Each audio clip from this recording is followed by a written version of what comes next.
national bi nga xamante ni mi ngi doon am mu doon nag ab discours bu am solo boo xamante ni saa su ne da ngay gis ni dafay gën a jox gëdd Sénégal waaye gën a jox gëdd itam Afrique bi pour ñu xam exactement ñun ñooy kan. waaw xam nga démb la woon. waaw mais malheureusement dañu focus ci rencontre bi amoon ak diaspora bi. nit ñi gën a revenir ci le duo là. président ak premier ministre. mais gis nga rencontre démb bi. dañ doon defal centenaire ki ñuy wax Frantz Fanon. Frantz Fanon nag boo demee génération bu bees bi xamuñu ko. mais ku jara fàttali génération bu bees bi la parce que Frantz Fanon dafa bokk ci ñi nga xam ne dañu xeex ngir dëgëral li nga xam ne moom mooy nit ku ñuul gën a jox nit ku ñuul gëdd mais surtout xeex li nga xam ne moom mooy colonisation bi nga xam ne tey moom moo gàllankoor Afrique. Frantz Fanon bokk na ci ñi nga xam ne ñoom ñoo doon xeex pour la souveraineté des pays africains. te mu def ci nag ay jéego yu am solo mais ma fàttali ne moom pourquoi mu am taxawaay boobu.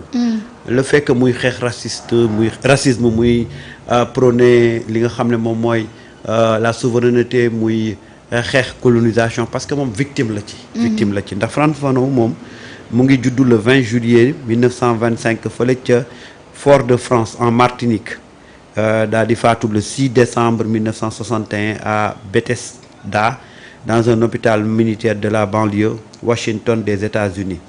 moom nag kooku di Frantz Fanon nekk na ci fondateur yi nga xam ne ñoom ñoo théoriser li ñuy wax la pensée tiers-mondiste mu nekkit une figure majeure de l'anticolonialisme moom lañ doon fêter centenaire am ni ki démb mais kii di Ousmane Sonko wax fa def fa ay déclaration yoo xam ne yu am solo la première déclaration bi nga xam ne moo gën a frapper l'assistance et quand il dit que Frantz Fanon nous rappelle qu'un peuple avance avec une âme guérie. La désaliénation est une politique publique, un projet national, une condition de la souveraineté.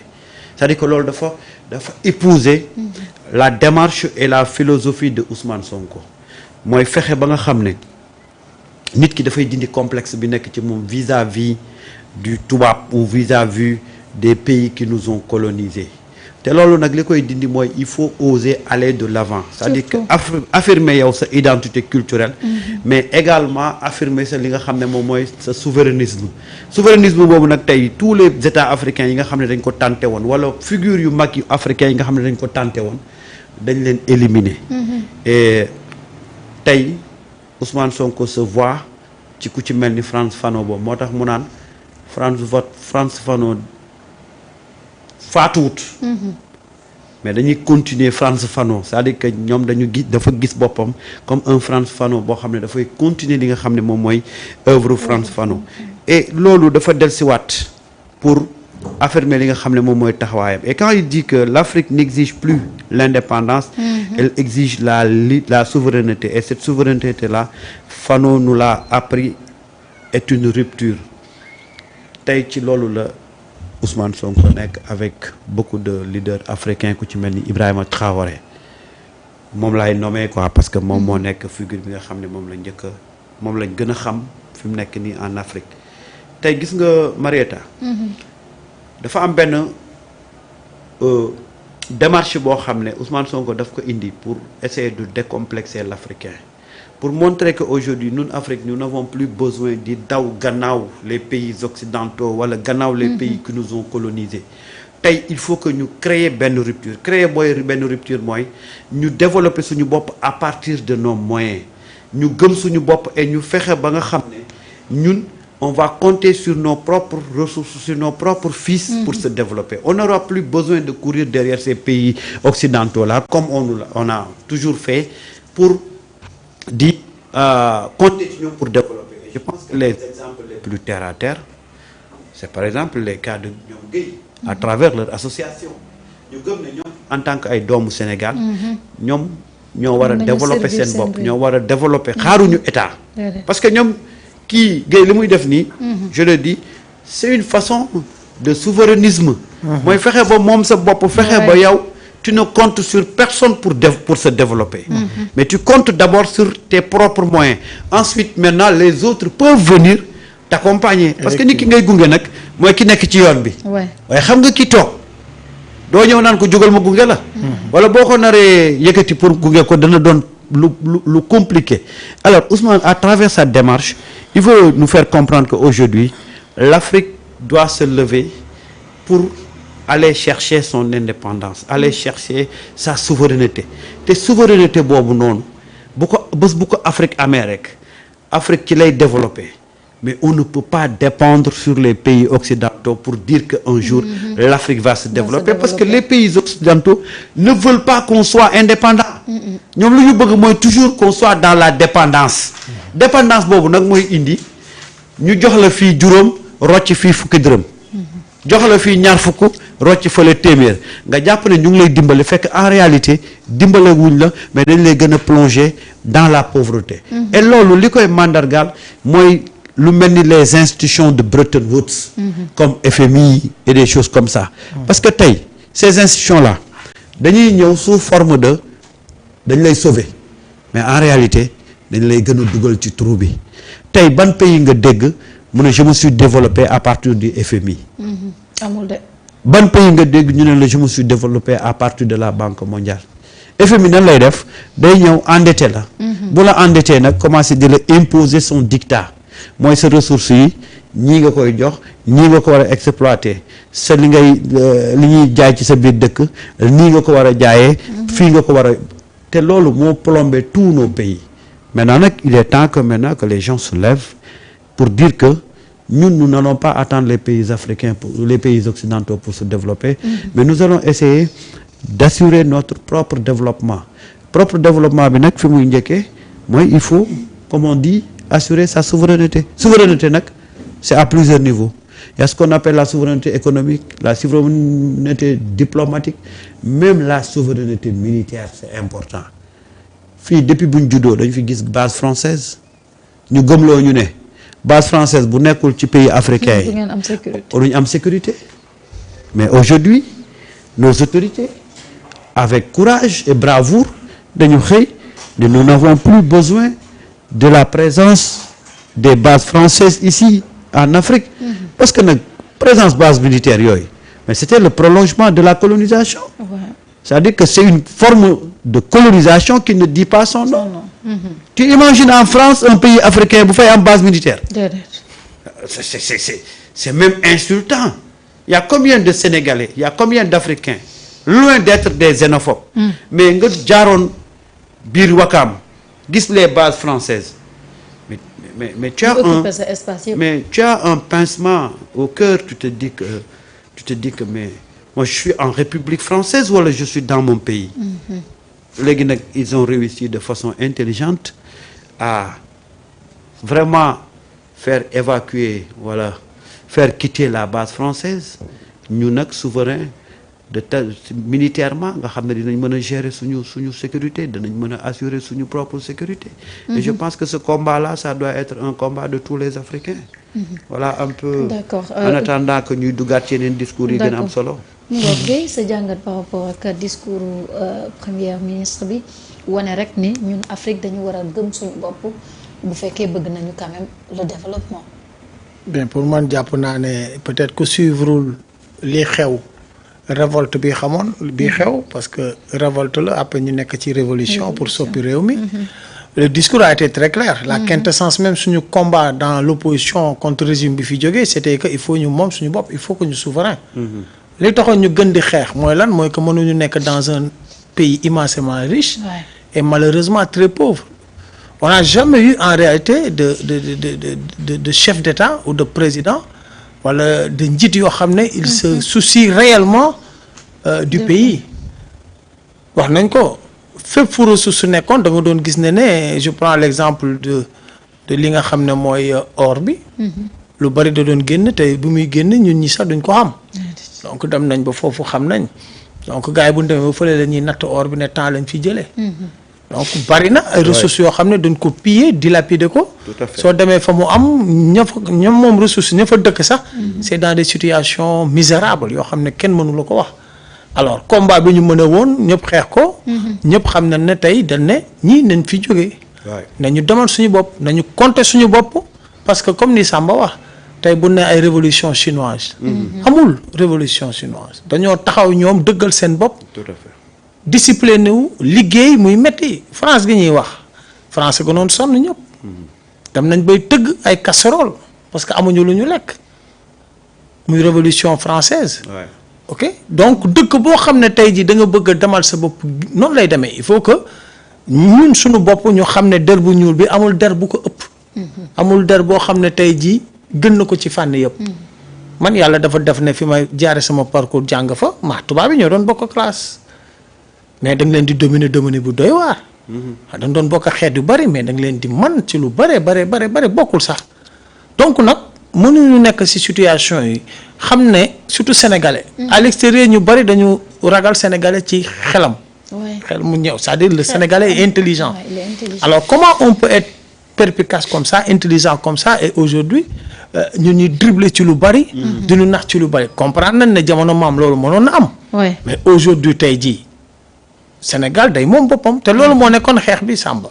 donc fanoo yi bari nañ. et si aujourd'hui le président Ousmane Sonko boo xoolee ay références am ci ñoonu la ñi nga xam ne doon leen nootoon xeex parce que dama yàgg dégg na mu ne injustice. moom loolu la gën a bañ. injustice moom da koy xeex et lii daal ñooñu injustice la fii ku taxawoon ne da ngay dëggal sa bopp. pour moom sa bopp mais dañ lay faagaagal parce que ton discours ak li ngay wax bu ci nit ñi demee ça fait pas l'affaire des colonisateurs et aujourd'hui le combat est là maintenant il faut nit ñi ñu gën a recevoir message bi décortiquer ko lu ñu bëgg ñii njiit lu ñu bëgg am souveraineté pàcc yu bari la Samba wax na il faut que ñii ci ginnaaw surtout population yëpp la population africaine comprendre décrypter message bi am seen fulla am seen fayda moi très souvent su ma voyagé damay kontaan ci ma gis nit ku ñuul tubaab bëgg la teg lu ma teg nga xëpp ci kaani won ne ko yow nous sommes d'égale dignité et loolu c'est important je crois que c'est le discours il faut que chaque Sénégalais chaque Africain xam na ne amul race bu ko gën ci àddina amul complexe boobu la dindi en fait ci ah mais c'est clair complexe boobu tey mënoo en réalité mënoo avancer tant que yaa ngi am complexe mënoo avancer c'est-à-dire que ñoom ils nous ont travaillé dès le départ ay jamono da nga doon dégg sax bu ne tubaab ne jinne la boo gisee tey ñu ne tirailleurs sénégalais tey suñu maam yi ni leen def parce que suñu maam yi aussi ba ñu demee xëy na découvrir nañ ne tubaab bi ñu yaakaar mooy loolu tubaab bi ndekete yoo et cetera alors donc ñun xam nañ ni mu demee ku gëstu tuuti histoire xam nga ne tey jii budul woon nit ku ñuul fulla ak fayda ak xeexaayam tey jii ñoom ñooñu du ñu nekk ci jàmm ju ñu nekk ba mën a nekk ay pays développés. et ñoom ils nous doivent ça. par conséquent ñun tamit nañu xam suñu bopp. j'ai beaucoup apprécié tout à l'heure bi may ñëw ma dégg ci rajo bi rek ñu ne dossier Madiambal Diagne Madiambal sax moo ko bind. que Mor Dore Gueye justice française nee na dañ ko mettre en suspens jusqu'à nouvel ordre ñi koy commenter ñu def commentaire bu doy waar.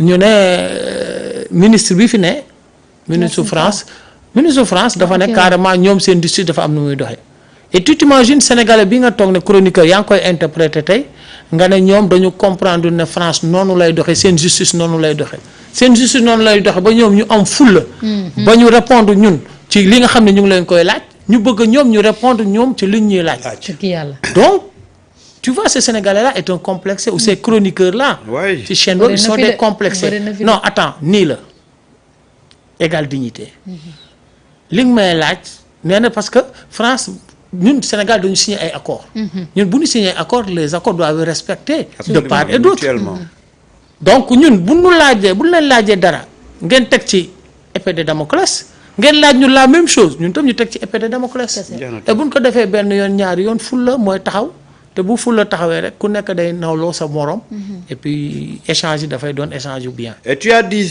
une chose importante dégg nga benn chronique muy jéem a dëgg waxi dof di wax mais gis nga moo tax ma ne la Cette démarche de Ousmane Sonko vers ce souverainisme-là, moi je vous dis que s'il y a des acteurs qui ont compris ça, c'est des gens de la diaspora. Ils ont très tôt compris lan la Ousmane Sonko di prôner quand il parle de souverainisme. Parce que dañu gis ne tey, et là il le dit, il l'a répété dans son discours avec des phrases merveilleuses. Quand il dit que l'Afrique devient une actrice stratégique, la diaspora africaine reconnue comme 6e région du continent est un levier géopolitique, un réseau mondial de compétences, d'influence et de mobilisation. moo tax Ousmane dafa jox place bu am solo cette diaspora là parce que gis nga les mots il faut ñu décortiquer ko benn par benn. mu ne c'est un réseau mondial de compétences. C'est-à-dire que quand tu vas au niveau de la diaspora, dama ko yàgg di wax, il y a toutes les compétences réunies à tous les niveaux. ñun dañu damay toog ba si ak ma ne ñun est-ce que xam nañ ñun exactement ce qu'on a au niveau de la diaspora. Parce que on n'a jamais créé une politique pour rendre visible cette communauté africaine là et particulièrement cette communauté sénégalaise là bi nekk à l'extérieur. boo xoolee bu ñu def clip le Sénégalais qu'on te montre, et je n'ai rien contre ces Sénégalais là, au contraire je les respecte énormément. mooy Sénégalais yi jaay ci mbedd mi. bu ñu def théâtre dañ lay woon Sénégalais yi jaay ci mbedd mi ba finalement de façon involontaire yow da ngay jàpp ne bépp Sénégalais bu nekk extérieur rek mu ngi ci mbedd bi di jaay. et finalement ko loolu jàpp ñu moo dem ba finalement on a cherché le terme moodu moodu. mais on s'est jamais dit que au-delà de ces Sénégalais yi jaay ci mbedd mi il y a des milliers et des milliers de Sénégalais yoo xam ne fépp fuy xam-xam fépp fuy bërëb buy produire ay Sénégalais ñu nga fa respecté avec une compétence avérée. ñun musuñu xalaat loolu. c'est l'avènement de Sonko à travers ses voyages, à travers le lien bi mu am digganteem ak diaspora qu'on a commencé à regarder et de voir exactement ñun le grenier qu'on avait au niveau international. C'est un grenier. On a une mine d'or au niveau international. Parce que quand tu as des compétences à tous les niveaux, ñu nekk bitim réew def seeni ay preuves. Je pense que yow boo nekkee état bu conscient nga war a viser li ñuy wax la souveraineté ñooñu ñoo war a njëkk a nekk tey ce levier bi ngay appuyer wu pour aller vers ça. te gis nga loolu xam nga pourquoi les gens de la diaspora ñu xar seen tànk tubéy pour que ñu créer les conditions pour que ñu mën a dellusi liggéey parce que dañu dem bitim réew bi ñu demee bitim réew dañu dem di liggéey ak ay tubaab mais di leen daan ci liggéey bi di leen xolal di leen won xerañte boo xam ne ba tubaab bi impressionné wu ñu gis ne kat fii ñu nekk nii tubaab bi gënuñ leen dàquñ leen liggéey gënuñ leen nekk ay jàmbaar ëppuñ leen xam-xam léegi ñoom ñu toog ba seet ñu ne ñoom mais maintenant quel est le problème ñii ëpp ñu xam-xam dàquñ ñu liggéey lan moo tax ñun ñuy développé ñoom ñuy développé ñun suñu réew du ñu développé ñu gis ne c'est juste que c'est une question de comment on appelle ça de jubal ak jubbanti réew yi loolu la ñu rawantee des dirigeants yu honnêtes. Des dirigeants honnêtes.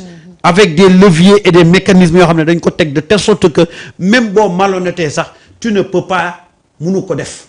ndax ni ñu tëggee seen système moo xam système économie bi moo xam système judiciaire bi yow même boo dëngee mënuloo ko def.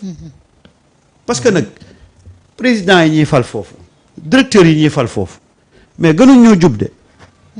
c'est pas des saints mais mécanisme yi nga xam ne dañ koo teg levier yi nga xam ne dañ koo teg même boo naroon njublan doo ko def léegi nag lan moo waral ñun fii on n'arrive pas à réussir ça parce que de un le système qui a été mis en place du système boo xam ne dafay tere loolu au contraire dafay encourager li nga xam ne moom mooy sàcc.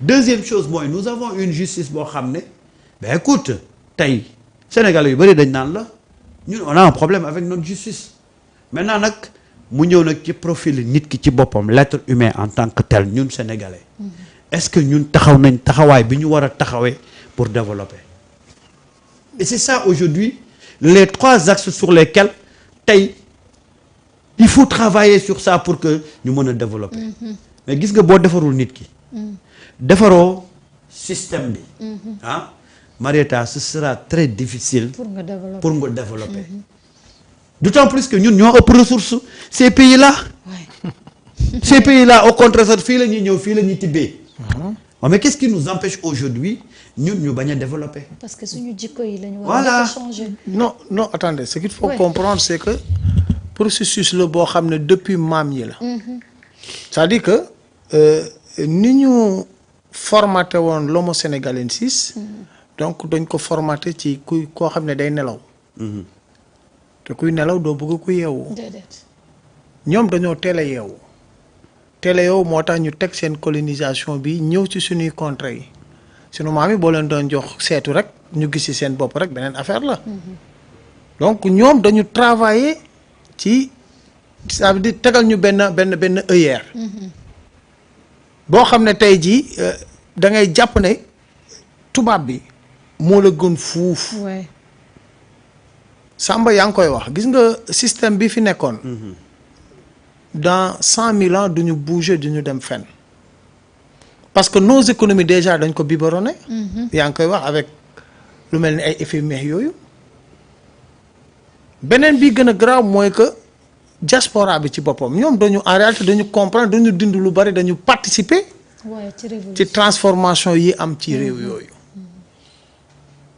kenn mënul liggéey Sénégal te levier diaspora bi tegoo ko fi nga ko war a teg bu dee xam-xam am na fa expertise am na fa diaspora bi li leen sonaloon mooy nan la ñuy mën a ñëwee faire bénéficier le Sénégal ci seen expérience parce que on était dans un pays boo xam ne dara wóorul da ngay investir wala da ngay def dara ñu dóor la parce que lépp dóor la woon Sénégal lépp dóor la woon mu ngi wàññeeku mais ba tey dóor baa ngi fi da doon gis koo xam ne day am expérience am un excellent projet indi ko ci réew mi mu jege day dawaat dellu parce que dóor nañ ko parce que loolu la ñu nàmpataloo système bi fi nekkoon wax nañ la ko xaalis kenn du ko liggéey dañ koy lijjanti te ñi koy gën a lijjanti mooy ñi ne ci kaw bu fekkee ne ñi ne ci kaw la ñu mënul wóolu ñu leen di gis ñuy am alal joo xam ne dafay pousser comme des champignons kooku kenn du nangoo ñëw pour liggéey réew li la koy firndeel mooy njubati bi fi nekkoon tax na ba mais président Diomaye pour mu am parrainage jàll parrainage fan la ñu mujjee recourir bi ñu ko kale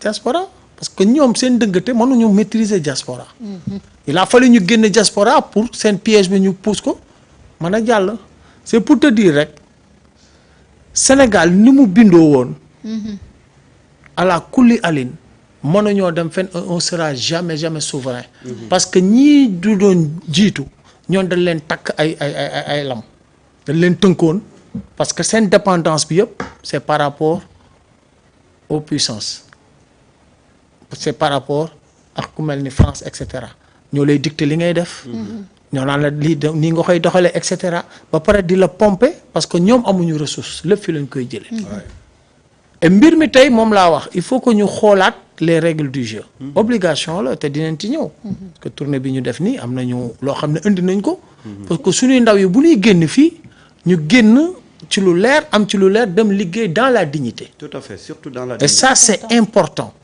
parce que tey ku fa dem yàgg fa dem da ngay gis ne dafa am ñoo xam dañu nekkoon fii ci teraanga ñu mirowaate leen Europe ba ñu jaay seen i teraanga daw dem Europe fi ñu toll ñu ngi yalwaan pour lekk ñu ngi yalwaan amuñu fu ñu dëkk donc loolu c'est des choses yu nga xamante ne mooy li ma la wax rek naxaate bi dafa nekkoon ci compartiment yëpp dañ ko jóge fa la ñëw luy oto bu doy waar nekk ci benn pacha boo xam ne jeune bi gis ko yaakaar ne loolu réalité fekk du loolu la muy def fa la bu la ko doo ko gëm et loolu moo def loo xale yu bari je crois que loolu nag la ñu war a soppi d'abord nee naa tekki nekkul ci loxo yi keneen mu ngi sa loxo sa loxo gis nga souveraineté bi ñuy xeex c'est-à-dire que ku nekk sa souveraineté mu ngi sa d'abord sa loxo tout à fait boo ko comprendre xam na ne kenn mënulaa jox loo xam ne yow liggéeyoo ko sa bopp yow xeexoo ko ba mu am ko doo dem fenn. d'ailleurs et c'est important. loolu moo commencé am si dëkk bi. mooy loolu discours bii jóg